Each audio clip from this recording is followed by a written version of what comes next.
Justine Valender from Centurion Real Estate in High Wycombe. Now, I noticed the last time I did a video on tips and tricks on purchasing an investment property was at the start of 2020. And well, a huge amount has changed in the last 8 months. So I thought I would do a video update for anyone that's looking to purchase an investment property in Perth. So you might have heard that we are under 1% vacancy rate, which is just absolutely, unheard of. And it's looking, as we're going into 2021, they're now calling it that there's going to be a rental shortage or a rental crisis. So what does this mean for investors that are looking to purchase? Well, it's great news in that there's a huge amount of demand in tenants looking for properties. But something just to bear in mind when you're purchasing an investment property, just be very mindful on what type of property you want to purchase and what are your reasons behind it. Are you wanting capital growth or are you wanting a high rental yield? Is it something that you want to subdivide down the track, or are you wanting a low maintenance, easy property? So there's a huge amount of selection when it comes to purchasing an investment property. So I thought just have a little bit of a think about it and some positives and negatives to each option as well. Example, we're in High Wycombe, and it's interesting with High Wycombe, there's two parts to it. You've got an older style part of High Wycombe, which has older blocks, bigger blocks that can be subdivided. You can retain the front and build on the back.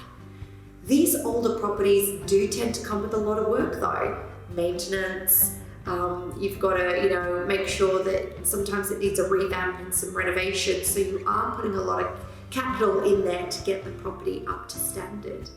Or, example, I'm in a property at Jacaranda Springs in High Wycombe. So this is considered a little bit more of a newer home, and the properties are still on a 500 to 600 square meter block, but they do tend to get a higher rental yield, but you do lose the option of subdividing. So if you're thinking about purchasing an investment property, my key tip is, and I've mentioned this before, this hasn't changed. Engage your property manager. We're dealing with tenants, we're calling them. I've got a database of almost 200-300 tenants on my books right now looking for a home, so I can give you an idea of what's leasing quick, what's getting more rent, and just use me and use my information in terms of helping you purchase that property. Number 2, quick trend that I'm noticing at the minute. There's a lot of investors purchasing a property in which the owners are wanting to stay in and rent it back for a period of time. If this is the case, again, please engage your property manager, and I suggest strongly having a rental agreement in place. Yes, they're an owner, that's fantastic. And yes, they have kept the house well maintained, but I've come across stories that investors have purchased a property and allowed the trust, which means no lease agreement, they've stopped paying rent, there's no bond in place, and it comes from a very, very messy, tricky situation. So I still suggest if you're purchasing a property, please get your property manager to step in. We can actually do what's called an in situ property condition report. We would organise a lease to be signed, 4 weeks bond to be paid and lodged at bond admin, and then have that discussion with the sellers that now are the tenants to stay on and rent the property back.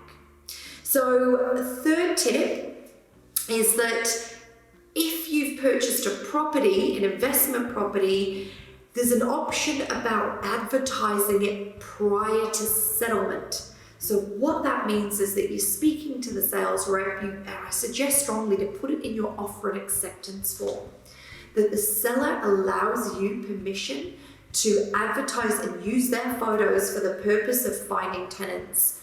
So what that means is that if your property manager is doing all the background work whilst it's settling, that the minute it settles, you've got that tenant lined up, and that just minimises your vacancy as well. So just a couple of tips and tricks. Look, I've got so much more I'd love to share, but feel free to give me a call and I'm happy to, guide you along this process. Thanks for watching. Justine Valender from Centurion Real Estate.